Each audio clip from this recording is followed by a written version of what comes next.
Film एक मेहनती आदमी से शुरू होती है जो अपने परिवार का पालन पोषण करने के लिए एक बार्बर की दुकान में काम करता है। वह अपनी बेटी के साथ रहता है और वह अपनी बेटी से इतना प्यार करता है कि वह उसके लिए कुछ भी कर सकता है। उसका नाम महाराजा है। एक दिन वह अपने काम से छुट्टी मांगता है, लेकिन उसके मालिक उसे छुट्टी देने से मना कर देते हैं, कहकर कि अगर तुम छुट्टी पर होगे तो ग्राहकों की देखभाल कौन करेगा। अगले दृश्य में हम देखते हैं कि वह खिलौने खरीद रहा है और अपनी पत्नी को दिखा रहा है, जो सड़क के दूसरी तरफ बैठी है। वह कुछ देर तक खिलौने देखता है, तभी अचानक एक ट्रक आता है और घर में घुस जाता है, जहां उसकी पत्नी और बच्ची बैठे हैं। यह देखकर महाराजा का दिल टूट जाता है और वो फुट फुट कर रोने लगता है। अगले दृश्य में हम देखते हैं कि उसकी बेटी स्पोर्ट्स एक्टिविटीज में भाग ले रही है। उसके बेटी अभी स्कूल में पढ़ाई कर रही है। एक दिन ये उसकी बेटी अपनी दोस्त से कहती है, मैं एक गांव में रहती हूँ और हम 3 लोग हैं, मेरे पिता, मैं और लक्ष्मी। उसकी दोस्त पूछती है, लक्ष्मी कौन है? क्या वह तुम्हारी माँ है? लड़की कहती है, नहीं, मेरी माँ बहुत छोटी उम्र में मर गई थी। लक्ष्मी एक टिन कंटेनर है जिसने मेरी जान बचाई थी जब मैं एक दुर्घटना में पड़ी थी। हर शुक्रवार को वे लक्ष्मी को पानी से साफ करते हैं और उस पर तिलक भी लगाते हैं, लेकिन यह कंटेनर उसकी जान कैसे बचा सकता है? महाराजा की बेटी एक स्कूल यात्रा पर दूसरे राज्य में गई, जो उसकी पहली यात्रा थी जिसमें उसके पिता उसके साथ नहीं थे। वह जब रवाना हुई तो उसने महाराजा को याद दिलाया कि वह अपने स्वास्थ्य का ध्यान रखें और लक्ष्मी पर नजर रखें। उस रात एक भयानक घटना हुई जिससे महाराजा हिल गया।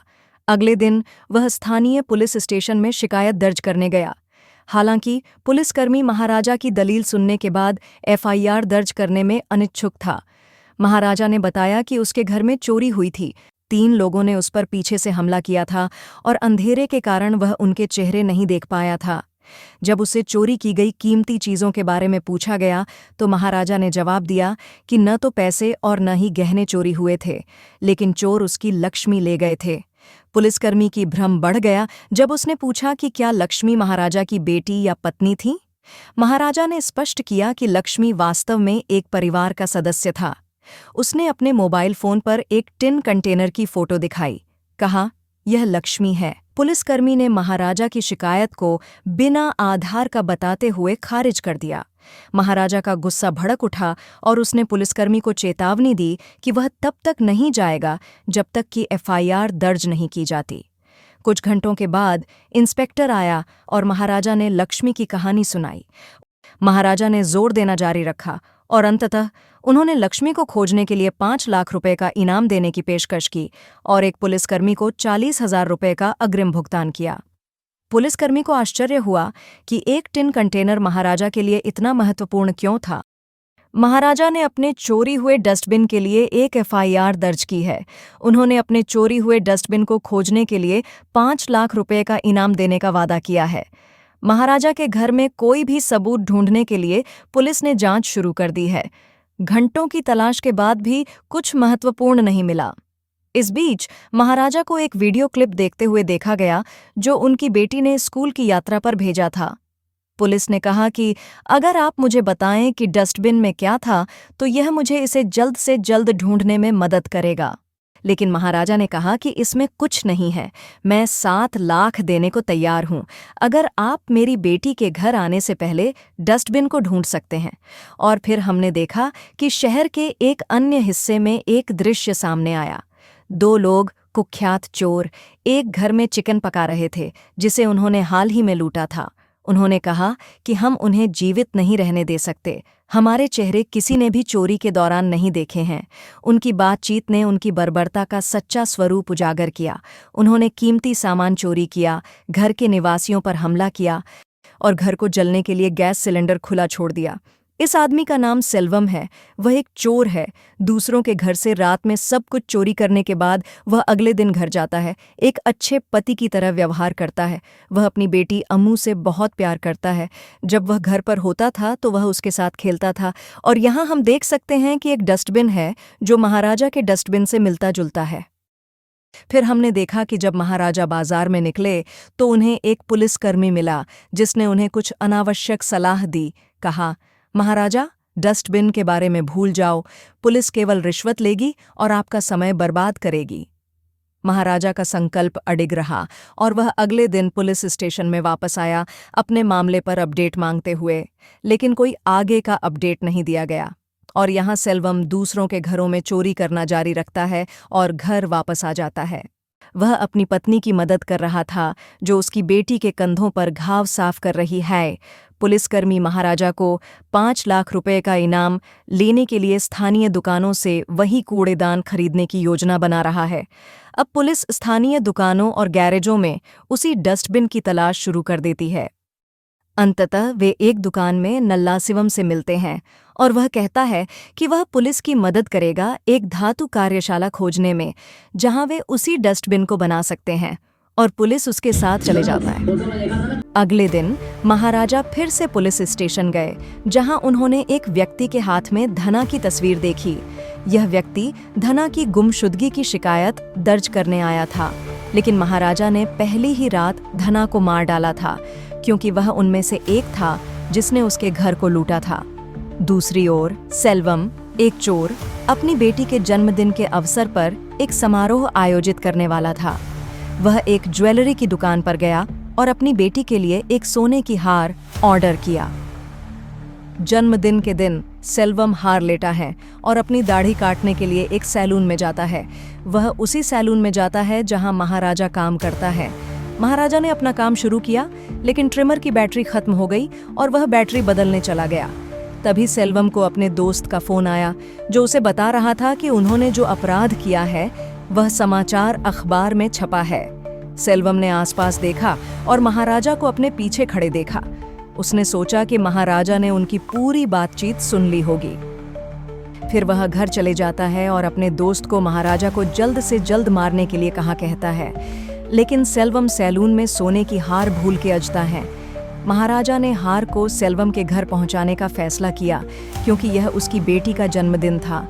उसी समय पुलिस सेल्वम के घर पहुंची और उसे और उसके दोस्त को गिरफ्तार कर लिया। सेल्वम की पत्नी यह देखकर हैरान और टूट जाता है। सेल्वम ने सोचा कि महाराजा ने पुलिस को उसे गिरफ्तार करने के लिए बुलाया होगा। जैसे ही सेल्वम और महाराजा की आंखें मिलीं, हमें सेल्वम की आंखों में गुस्सा दिखाई देता है। दूसरी ओर पुलिस ने एक नई कचरे के डिब्बा ऑर्डर दिया था, जो महाराजा के कचरे के डिब्बा की तरह दिखता था। फिर उन्होंने उस पर हथौड़े से मारा और उसे पेंट किया ताकि वह वास्तविक कचरे के डिब्बा की तरह दिखे। एक पुलिसकर्मी ने इंस्पेक्टर से पूछा कि अगर महाराजा को पता चल जाए कि यह उसका असली कचरे के डिब्बा नहीं है तो क्या होगा। इंस्पेक्टर ने जवाब दिया कि यही तो हम चाहते हैं। अब पुलिस एक चोर की व्यवस्था करने लगी, जो यह स्वीकार करेगा कि उसने महाराजा के घर से कचरे के डिब्बा चोरी किया था। क्या पुलिस एक नकली चोर को ढूंढ पाएगी? एक अजीब मोड़ में इंस्पेक्टर को महाराजा के कचरे की डब्बा की चोरी का अपराध स्वीकार करने वाला कोई आरोपी नहीं मिल रहा था। जैसे ही सभी उम्मीदें खत्म हो गईं, नल्लासिवम ने 60,000 रुपए की लालच में आकर अपराधी की भूमिका निभाने के लिए हामी भर दी। वह अनजान था कि जल्द ही क्या घटित होने वाला था। अब महाराजा का बयान फोन कॉल पर रिकॉर्ड किया जा रहा था, जिसे इंस्पेक्टर और नल्लासिवम दूसरी तरफ सुन रहे थे। महाराजा ने उस भयानक रात की घटनाओं को सुनाना शुरू किया। जैसे ही कहानी आगे बढ़ी, हमने देखा कि महाराजा की बेटी घर लौटती है, अनजाने में घर के अंदर छिपे खतरे से। तभी 3 लोग छाया से निकलकर पीछे से हमला करते हैं। उन्होंने लोहे की रॉड से बेरहमी से पीटा और एक घिनौना अपराध किया, उसे मृत समझकर छोड़ दिया। नल्लासिवम ने कहा, मैं पिछले 1 हफ्ते से महाराजा पर नजर रख रहा था। वह आमतौर पर इस समय घर लौटते हैं, लेकिन दुर्भाग्य से आज उनकी बेटी घर पर थी। राजा की आवाज भावनाओं से भर गई। उस रात मैं घर लौटते समय देर हो गई, क्योंकि मैं अपनी बेटी के लिए नए जूते खरीदने गया था। जब मैं घर पहुंचा तो मैंने उसे जमीन पर खून से लथपथ पाया और मैंने उसे तुरंत अस्पताल पहुंचाया। और वहां अस्पताल के बेड के नीचे हमें लक्ष्मी मिली। महाराजा की बेटी की आवाज कांप रही थी। मैं उस व्यक्ति से मिलना चाहती हूँ जिसने मेरे साथ यह अपराध किया है। नल्लासिवम की आंखें आतंक से फैल गईं, क्योंकि उन्हें एहसास हुआ कि वह अपराधियों में से एक था। अगले दिन इंस्पेक्टर और नल्लासिवम महाराजा के घर पहुंचे, लेकिन उन्हें पता नहीं था कि असली नाटक अभी शुरू होने वाला था। नल्लासिवम को उस भयानक रात की घटनाओं को फिर से करने के लिए कहा गया था। जैसे ही उसने कहानी सुनाई, महाराजा का संदेह बढ़ गया। उन्होंने नल्लासिवम को गले लगाया और उनके हाथों ने नल्लासिवम की पीठ पर गांठ महसूस की, जैसा कि उनकी बेटी ने वर्णित किया था। महाराजा के संदेह दूर हो गए और उन्हें यकीन हो गया कि नल्लासिवम उनकी बेटी के साथ बलात्कार करने वालों में से एक था। इंस्पेक्टर, जो जानता था कि नल्लासिवम दोषी है, ने महाराजा से कहा, उसे मार डालो, जानते हुए कि न्याय होगा। नल्लासिवम अपनी मौत को देखते हुए दया की भीख मांगने लगा, अपनी जान के लिए गिड़गिड़ाया। लेकिन महाराजा का गुस्सा और बदले की इच्छा ने उन्हें अपने वश में कर लिया। एक उग्र दृढ़ संकल्प के साथ उन्होंने नल्लासिवम को मार डाला, यह सुनिश्चित करते हुए कि 3 अपराधियों में से 2 को उनके अंत का सामना करना पड़ा। अब समय आ गया है तीसरे और अंतिम अपराधी की तलाश करने का। तीसरे अपराधी सेल्वम की तलाश अब शुरू हो गई थी। पुलिस ने महाराजा को सेल्वम को ढूंढने में मदद की।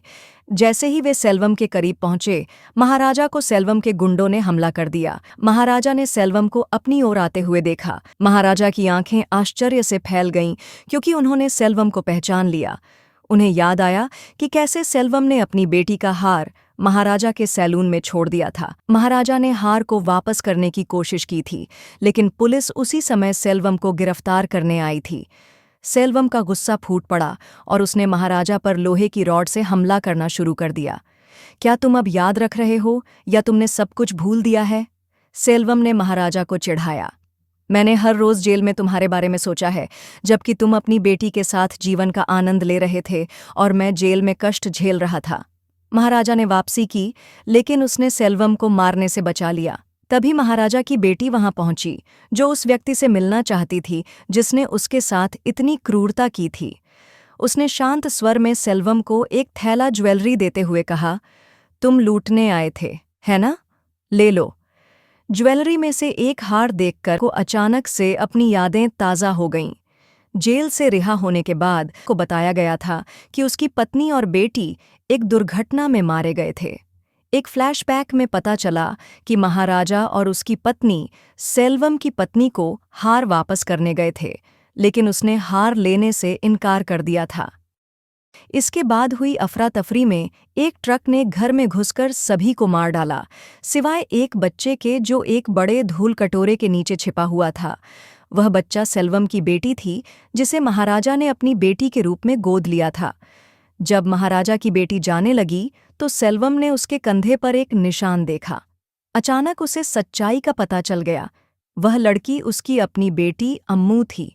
सेल्वम की आंखें आतंक से फैल गईं, क्योंकि उसने महाराजा से सच्चाई की पुष्टि करने के लिए कहा, क्या यह मेरी बेटी है? कृपया बताएं, क्या यह मेरी बेटी है? महाराजा का जवाब विनाशकारी था, वह अब मेरी बेटी है। सेल्वम का संसार उसके चारों ओर ध्वस्त हो गया। दुख और पश्चाताप से भरकर उसने महसूस किया कि उसने सबसे बड़ा पाप किया था, अपनी ही बेटी का बलात्कार करना। अपने अपराध के बोझ को सहन नहीं कर पाने के कारण सेल्वम ने खुद को इमारत से नीचे फेंक दिया और अपनी जान ले ली। जब धूल जमीन पर बैठी तो महाराजा और उनकी बेटी घर लौटे।